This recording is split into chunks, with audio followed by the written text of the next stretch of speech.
Assalamualaikum, selamat pagi. Hari ini kita nak sambung start topik terakhir untuk bab 4, 3.4. Okey, yang ini sikit je.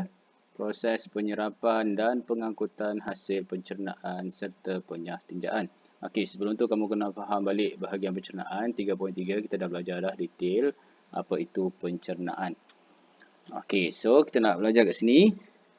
Start dia, kita kena berkenalan dengan dua benda. Okey, sebelum tu cikgu tak nak cerita pasal benda tu. Kita tengok kat sini. Pasal apa dia bubuhkan mak towel kat sini? Tuala. Okey, sekarang saya tanya awak. Kalau awak berpeluh atau awak lepas mandi, awak pilih kain yang macam mana untuk nak lap badan awak? Awak nak kain tola yang cotton, ada biji-biji macam ni, ataupun awak nak kain licin macam kain baju sekolah tu? So, kalau kain licin macam baju sekolah tu, kita lap badan kita tak kering pun. So, kenapa kita pilih kain cotton? So, dia ada bulu-bulu kat sini.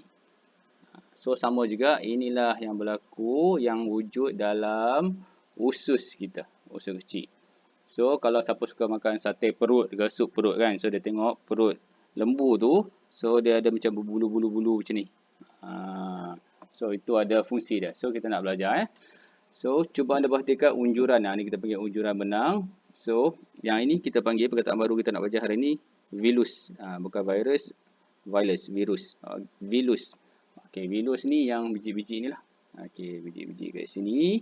So, unjuran ini meningkatkan luas permukaan untuk proses penyerapan makanan tercerna. So, dia nak serap makanan. Dia bukan serap terus kita punya nasi, kita punya chicken chop tu. Kita belajar pencernaan, kita dah ubah karbohidrat jadi glukosa, dah ubah protein jadi asid amino. So, benda yang kecil dia boleh serap. Yang tak boleh serap nanti dia akan buang balik. Okey, yang tu kita nak belajar. So, makanan tercerna terhasil daripada molekul-molekul kecil yang mudah diserap ke dalam sistem peredaran darah. Okey, bila kita dah cerna, dah enzim semua dah buat kerja, dia dah jadi kecil. So, sekarang usus akan serap. Lepas serap, dia hantar pergi kat salur darah. Baru darah tu akan hantar ke seluruh badan kita lah. Tu vitamin-vitamin yang kita makan tu. So, dia nak buat kerja, dia nak tunjukkan hasil dia kat mana. So, darah akan bawa dia pergi ke situ. Okey, so kita nak cerita benda yang berlaku dekat dinding usus kecil. Molekul-molekul kecil tersebut kemudiannya dibawa ke seluruh bahagian badan. Siapa yang bawa? Ni darah yang bawa. Okey, kalau kita zoom kat sini. Okey, sekarang cikgu zoom. Okey, tengok kat sini. Ini cerita dia, ni usus. Usus kita yang panjang tu, 6 meter tu, usus kecil. Ni kat dalam usus, ada macam unjuran-unjuran ni, macam kain-kain kotak benang ni. Okey, dia ada banyak ni, berjuta-juta kat sini. Okey, so apa dia buat? Permukaan usus berlipat-lipat untuk menambah luas permukaan. So, lagi banyak benda tu, lagi tinggi luas permukaan. So, dia boleh serap lagi banyak. Macam kain awak kalau benang dah tak banyak, dah luruh dia tak serap ayak lah kan. Kita gunakan towel kan. Kalau yang baru, yang cantik lagi, banyak lagi bulu dia. So, dia boleh serap banyak. Okey, dinding vilus ni, dia sangat-sangat nipis. Kenapa dia sangat nipis? So, senang dia serap lah. Dia serap terus tembus pergi kat darah.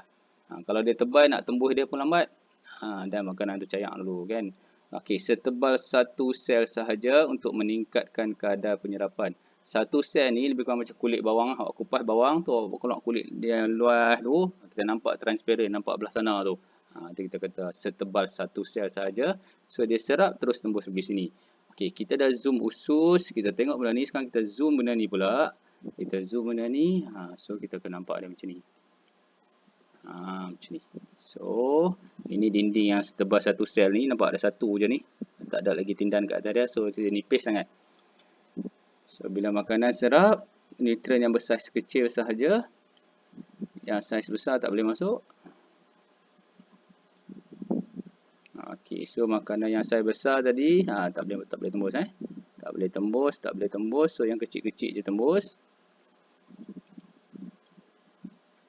Lepas tu dia bawa ke kapilari darah. Okey, ini dalam usus kita pun ada darah. So, darah ni dia akan hantar ke seluruh badan lah. Ni ada nak pergi kat paha, ada nak pergi kat kaki, ada nak buat bicep bagi besar, dia makan banyak protein. Semua dia akan hantar ke sini. Okey, nutrien yang besar kecil saja boleh menembusi dinding usus yang dibawa ke arah sel. Makanan yang tidak tercerna, yang kita makan nasi tu ada yang besar-besar, keras ke, beras ke apa, tak dapat menembusi usus. Tak dapat menembusi usus, dia akan pergi mana? Nanti kita akan cerita dia akan pergi mana.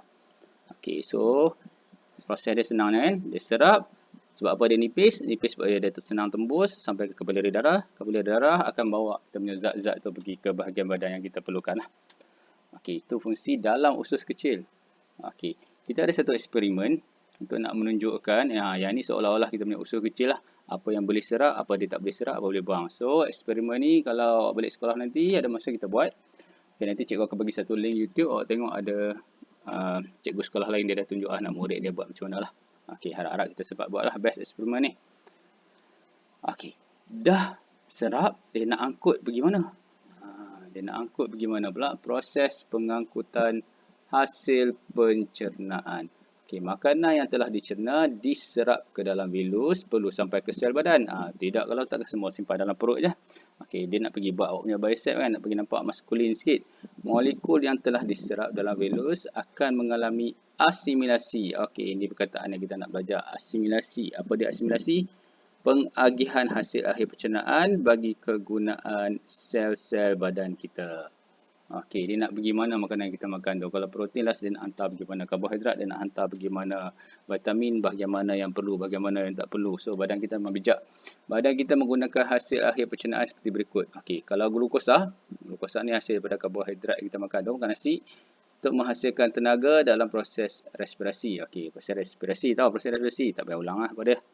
Okey, menghasilkan tenaga lah. Glukosa ni last kali kita makan nasi tu dia jadi gula, glukosa, menghasilkan tenaga. Asid amino ni asal dari apa? Asal dari protein. Makan telur, makan ayam, makan ikan digunakan untuk membentuk komponen sel-sel. Macam cikgu kata sebelum ni, siapa yang pergi gym tu, dia akan rosakkan badan dia. Bila dia angkat benda berat, badan dia rosak, sel dia pecah. So, dia ambil asid amino, dia bina sel baru. So, dia jadi lebih besar dan lebih kuat. Tu yang nampak muscle tu.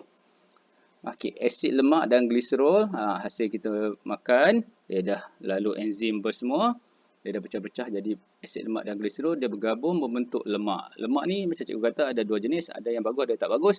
So, ada yang bagus dia guna untuk penebat haba dan pelindung organ dalaman. So, dekat keliling jantung, keliling bawah pinggang kita pun ada lemak sikit. So, kalau kita terlanggak, terjatuh apa semua, tak adalah terus rosak. Okey, dia akan protect kita absorption.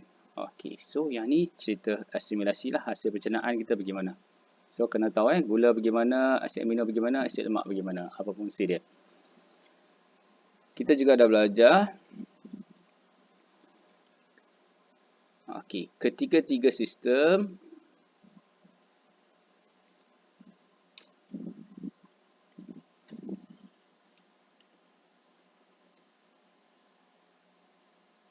bekerjasama untuk memastikan molekul makanan yang tercerna sampai ke sel-sel badan.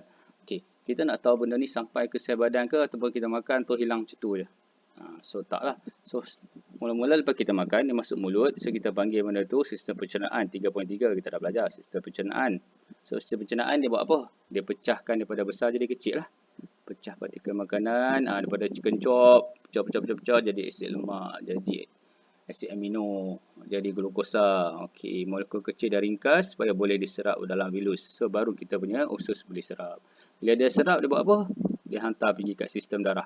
Sistem darah buat apa? Mengangkut molekul yang tadi, zat-zat kita makan tu, pergilah hantar kat badan kita. Kalau kita makan ubat, so dia akan hantar ubat tu pergi mana, bahagian yang sakit akan settle. Lepas tu dia assimilate. Assimilasi, agihan hasil akhir. So dia mungkin buat sel sikit, dia tolong kita bernafas sikit, dia kawal suhu badan sikit. So kadang-kadang kita makan benda yang, contohnya makan ikan salmon, badan akan jadi panas sikit. Kalau kat tempat sejuk, dia suka makan benda macam tu lah. Okay, so benda ni simple je untuk tajuk ni. Just tahu perkataan baru tadi, kita belajar apa usus buat. Lepas tu hantar kat darah, apa darah buat lah. So 3 ni 3 ni, kena ingat, ini benda baru. Okey, last sekali, makanan yang kita tak cerna. Tadi kita belajar kan, makanan yang cerna, yang bagus semua, asimilasi dia hantar pergi kat badan. Sekarang ni molekul yang tak boleh tembus masuk dalam usus tu buat apa? Ni kita panggil penyah tinjaan. So, penyah tinjaan ni bahasa sopan untuk buang air besar lah sebenarnya. Apakah terjadi makanan yang tidak diserap? Okey, tak semua benda kita serap. Contohnya, kalau kita makan serat kan. Okey, serat ni fiber lah. Makan oat tu. So, badan kita tak boleh nak cerna sepenuhnya. So, bila dia tak cerna, dia buat apa? Dia akan mati dalam perut kita lah. So, air di perut kita dia akan tolak pergi. Tak boleh masuk usus kecil tadi, dia akan tolak masuk usus besar. Okey, dia tolak masuk usus besar. Apa jadi kat usus besar? Air dan garam mineral akan diserap. Okey, yang ni badan boleh serap. Usus ni, sel-sel dinding ni dia boleh serap lah air. So, yang mana dia tak boleh serap, dia tolak lagi turun. Tolak lagi turun, tolak lagi turun sampai dekat rektum. Okey, rektum ni tempat simpanan najis kita lah sebenarnya. Okey, so hal ini menyebabkan makanan tidak diserap. So, dia dah tak boleh diserap. Dia jadi sisa pepejal yang disebut tinja. Okey, tinja ni bahasa sains untuk najis lah. So, tinja ni buat apa? Takkan nak simpan? Kita bawa keluar lah. Tinja akan disimpan sementara. Cukup waktunya dah penuh. Rektum ni akan singkirkan melalui tubuh. So, jadilah proses penyah tinjaan. Lepas ni nak pergi toilet. Janganlah cakap, cikgu saya nak pergi toilet. Nak buat apa?